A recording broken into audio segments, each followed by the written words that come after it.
Our third speaker is John Ulimwengu. John is Senior Research Fellow here at IFPRI. And John, we look forward to your remarks. Thank you, Raju. I'm still asking myself, how did I find my way into the book?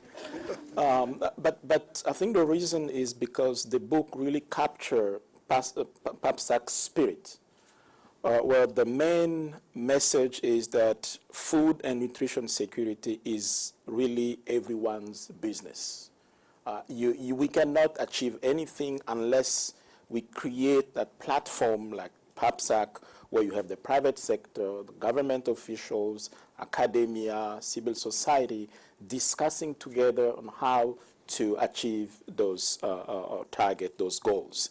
And for some of us who spend much of our time advising governments in Africa, we use that same spirit. I think that's the reason why Ray did a case study on DRC, is because we trying to sell to government this idea that agriculture-led development is not a sole business of the Ministry of Agriculture. It has to be beyond, at higher level. It has to be the government, the whole government business.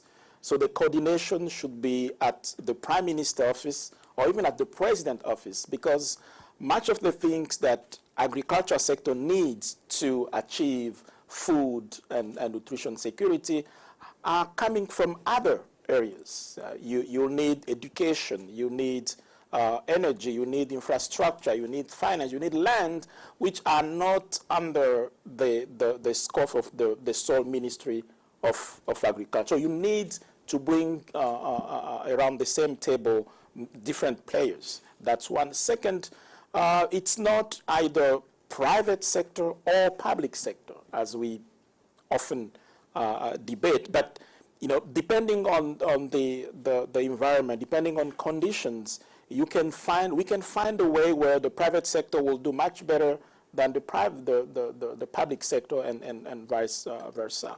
One other issue that I learned from PAPSAC and the book is it's not about either small farmer or big farmers. We can find a place where both are relevant depending on existing conditions. So that's, for me, is really the message that I take from the book, and then that we are trying to replicate, especially in Africa. As many of you know, since 2003, the head of state in Africa have set up this huge, ambitious program called CADEP, the Comprehensive Agriculture Development Program, and for which really we are trying to go to make sure that we create a platform for partnership to address the issue of food and nutrition security involving different players in different areas. And that's the message that I will get from the book and of course, PAPSAC. Thank you very much, John.